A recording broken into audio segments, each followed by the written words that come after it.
A gente já conversou sobre capacidade, a gente já conversou sobre os 4 passos do processo de gestão de capacidade. E hoje eu vou apresentar para vocês as estratégias para uma boa gestão de capacidade. Então fica ligadinho nesse vídeo de hoje, já deixa seu like, já se inscreve no nosso canal e roda a vinheta.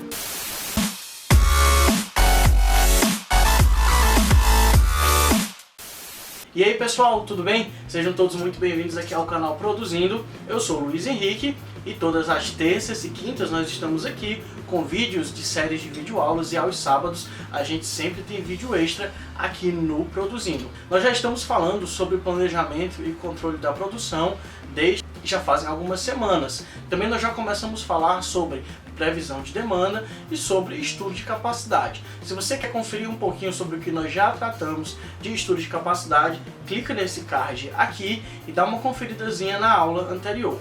Nela nós comentamos os 4 passos para o processo de gestão de capacidade. Hoje eu vou apresentar para vocês as 3 principais estratégias para lidar com variações demanda versus disponibilidade de capacidade. Desde já você despreza e vamos lá. A primeira estratégia que nós precisamos conhecer de produção constante. A estratégia de produção constante, geralmente nós temos estruturas mais padronizadas e uma diversidade menor de SKUs. Nessa estratégia, nós priorizamos produzir de maneira constante, com capacidade constante, utilizar os recursos produtivos de maneira linear durante todo o período do ano, sendo que em um determinado período do ano eu escolho armazenar, estocar material para quando eu tiver um pico de demanda, aquele material poder suprir a falta de produto no mercado. Vocês podem ver o comportamento dessa estratégia de gestão de capacidade no gráfico que eu vou colocar aqui na tela. Então aí fica bem claro, fica evidente. Produzo de maneira linear uma capacidade de maneira linear durante todo o ano. E aí, quando tem o pico de demanda, eu ofereço o material faltante. As questões para esse tipo de estratégia são as seguintes. A primeira é que eu preciso de um espaço de armazenamento e preciso de dispor de recursos financeiros para arcar com os custos de armazenamento enquanto não tenho o período que a demanda sobe. Posso tanto estar considerando estruturas de armazenagens próprias da empresa, ou posso estar considerando também estruturas de armazenagens, galpões, que podem ser alugados ou podem ser montados de maneira temporária, assim como a organização decidir. Lembrando que essas estratégias, eu citei elas brevemente no vídeo passado de capacidade e hoje a gente está descendo um pouco mais nelas, tá ok? Esse primeiro tipo de estratégia, ele é recomendado para produção de itens em massa, em linha, com equipamentos geralmente robustos e com baixa flexibilidade com relação à diversidade dos SKUs. São exemplos clássicos disso, ambientes de produção, MTS, Make to Stock, uma vez que são ambientes de produção voltados primordialmente para a estocagem, Make to Stock. A segunda estratégia que nós temos é a estratégia de acompanhamento de variação de demanda. Conforme essa figura que está aparecendo aqui para vocês, eu vou adequar a minha capacidade produtiva de acordo com as variações da minha demanda. Esse tipo de estratégia de capacidade se dá para ambientes em que eu tenho geralmente processamento em lote, processamento em células, que dependem de máquinas, ferramentas e ou principalmente operações de serviço.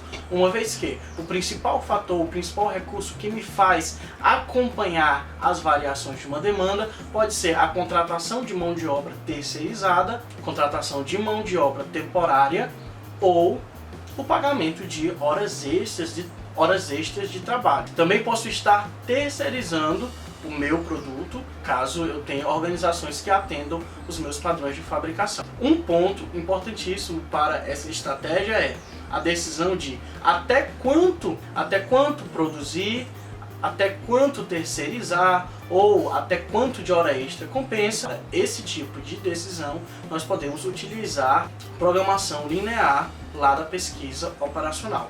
Fica ligadinho aqui no canal que nós vamos ter aulas específicas sobre essas tomadas de decisão de terceirização ou pagamento de hora extra com pesquisa operacional, onde a gente vai transformar isso num problema matemático e fazer a chamada análise de sensibilidade, onde nós vamos ver até onde compensa a utilização desses recursos recursos extras, até onde me gera um melhor lucro ou até onde me gera menos prejuízo, se for o caso. A terceira estratégia é a estratégia de gestão de demanda. Como assim estratégia de gestão de demanda? É uma estratégia em que eu não trabalho com a minha capacidade produtiva, mas eu trabalho em cima da demanda para que ela se adeque à minha capacidade. Não é uma estratégia muito comum, não é uma estratégia simples e também é uma estratégia com um resultado não previsível.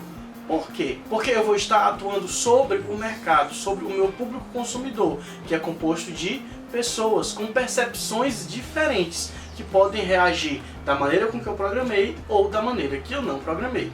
Luiz, eu ainda não entendi direito como se dá essa estratégia de atuar sobre o mercado para alterar a demanda e, consequentemente, não ter que mexer na minha capacidade.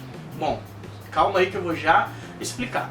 Vamos dizer que eu sou um fornecedor de ovos. Eu forneço ovos brancos e eu forneço aqueles ovos que são marronzinhos. Num determinado período do ano, os ovos brancos têm uma alta muito grande de demanda e eu não tenho como suprir a alta dessa demanda. Então, como estratégia, eu aumento um pouco o preço do ovo branco e diminuo o preço do ovo marronzinho para que os meus clientes, ao chegarem, eles comecem a querer preferir o ovo marronzinho ao invés do branco. E assim eu não deixo o ovo branco faltar no mercado, fazendo com que os meus consumidores possam migrar para o meu concorrente. Como eu falei para vocês, não é uma estratégia simples, o resultado nem sempre vai ser aquele que foi planejado e nem sempre nós conseguimos aplicar essa estratégia. Uma vez em que eu preciso de um segundo produto para balancear aquela demanda no mercado, eu preciso ter uma estratégia e um background financeiro para conseguir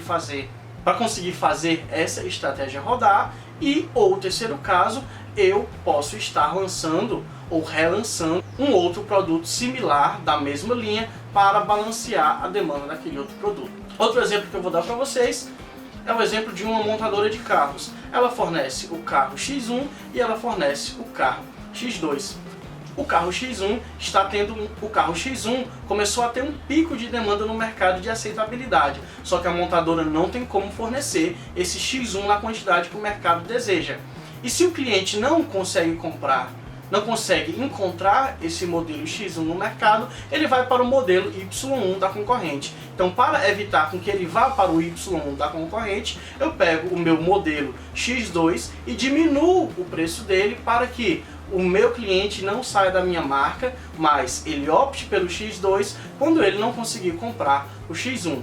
Essa é a estratégia de gestão da demanda, de atuar sobre a demanda. Ou seja, eu vou fazer alguma estratégia mercadológica para diminuir a demanda do meu produto em questão, para que essa demanda se iguale à minha capacidade de oferecer esse produto, evitando com que o cliente migre para a marca do meu concorrente. E aí, gostaram dessa aula de hoje? Pois não deixe de baixar o seu material exclusivo de estudo aqui nesse QR Code e não deixe de ficar sempre ligadinho aqui no Produzindo, que nós temos sempre novidades para vocês. Desde já, compartilha, curte, comenta, não deixe de nos seguir nas redes sociais, tem muito conteúdo bacana por lá também. Caso você deseje um treinamento, um workshop sobre capacidade aí na sua empresa, aí no seu evento, é só estar entrando em contato conosco que nós vamos até vocês.